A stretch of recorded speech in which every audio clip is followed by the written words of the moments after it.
Well, after a few years of this thing in my closet, I finally got this thing working like 90%.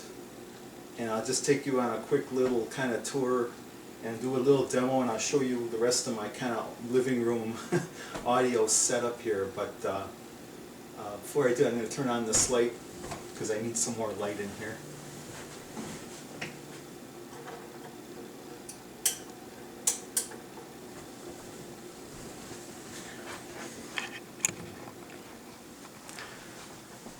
I took this thing about 3-4 months, well, about 4 months ago, from the time I'm making this video now. I took it to a place called Audio Ventures in Waukesha, Wisconsin, which isn't too far from me, and they professionally kind of like went over it, and when I first brought it in, they hooked it up and but kind of diagnosed what it would need, and they were really upfront with me on how much work did I want to invest in this thing.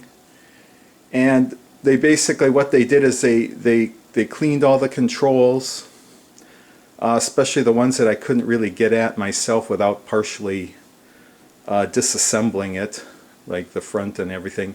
They replaced some bulbs for the slide rule tuning, and one of these was out, and I think one of these was out too. I can't recall, but so that's what they did, and and basically everything works except the FM. And they said they had that partially working, but they said up front that when they initially tested it, that it would have been like a can of worms as far as the cost, and they were upfront with me saying how much it would cost.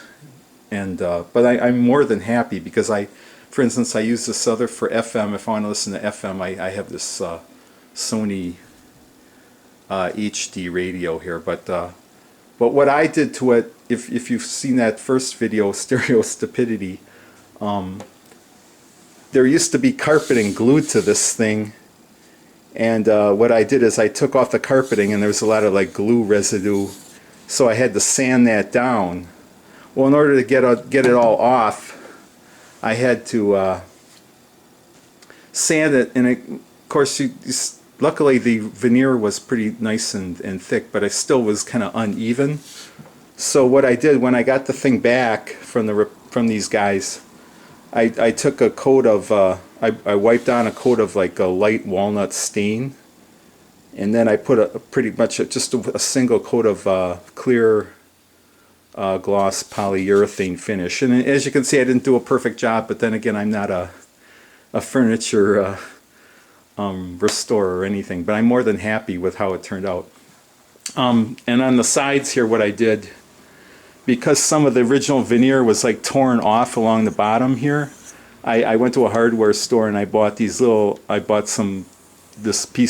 of aluminum and kind of polished them up, and just kind of attached them with a couple of holes with some finishing nails, just sticking them through there and then bending them around just to hold this on. And I already had like these little button things to kind of like cover up the countersunk holes where the screws hold the whole thing on there.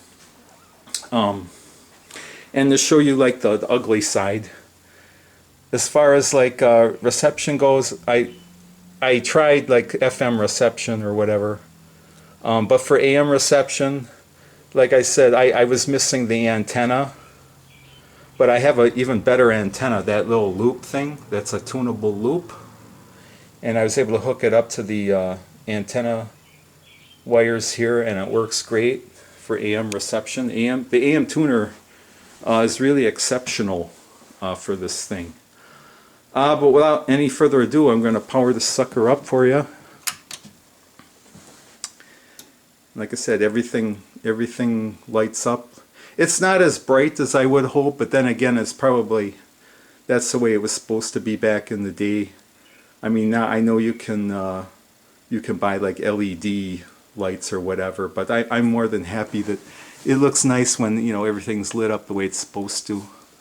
But I want to just show you, I'm going to turn down the volume. I'll show you how all the indicators are. I got the auxiliary there. Then you can turn it, you can see the different indicators. There's the phono. Well, I'll show you quick the AM reception here. Sometimes have the blinders on and let that get in the way, and you see and the maybe signal miss out on meter. opportunities or even major trends in the industry. One potentially avoid the blinders and even avoid being myopic is an advisory board of directors for the business. This tool could And I'll show you how it works with this too, well. quickly. An advisory board is very different from a board of directors at a public company. An advisory board is not a governing board. Many family businesses do have an advisory board that can be made up of both family members and non-family But for an AM, if you like me, I like to listen to a lot of AM talk stations, and at night I can hear stations all over, almost all over the country, and even into Canada. One is that the board members are not I can hear 740, which is Toronto. They play a lot of oldie stuff, music. See opportunities and threats that business owners who are. But I'll show you I got a record ready to go here too. I want to show you some of my other audio stuff in here. Here's my my general coverage receiver there. I got my headphones, different headphones. I got a cassette deck, a CD player, and then at the bottom I have a reel-to-reel. And everything works.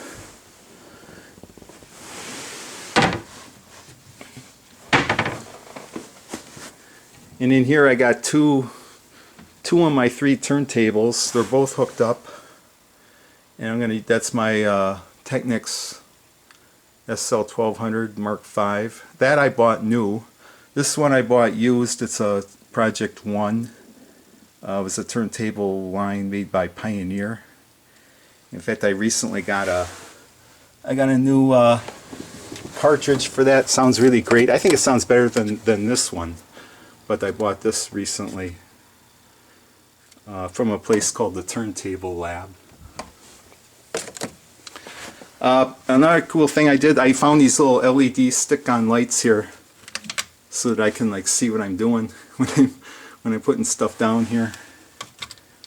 See that? And they have 2 different levels there. But I'll play a record, a little bit of this record. It's kind of an early 80s indie group. It was called DA, and this was their, I think, one of their 2 LPs, Time Will Be Kind. So, and this is actually a 45 RPM record, believe it or not. So I have to speed it up here a little.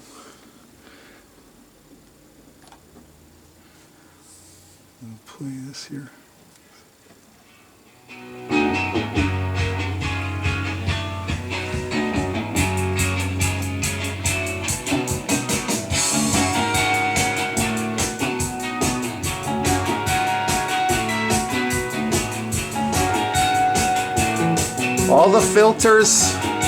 All the filters and everything for the amp work too.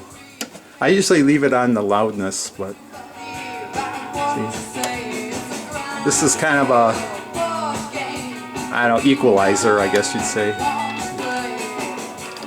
See.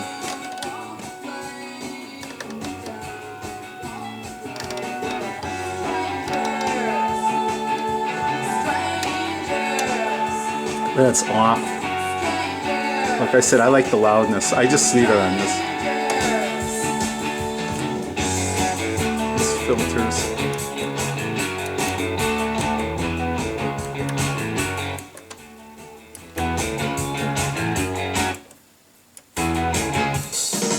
Different filters here.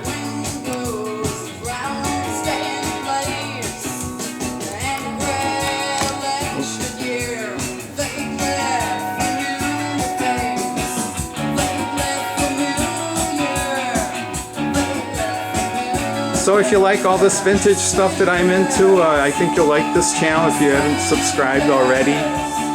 So with that, I'll say goodbye for now, and I hope you can find some cool vintage audio gear and give it a little TLC there and fix it up. And as a note, by the way, my total investment in this was a little less than $200, including the initial cost when I found it at the thrift store.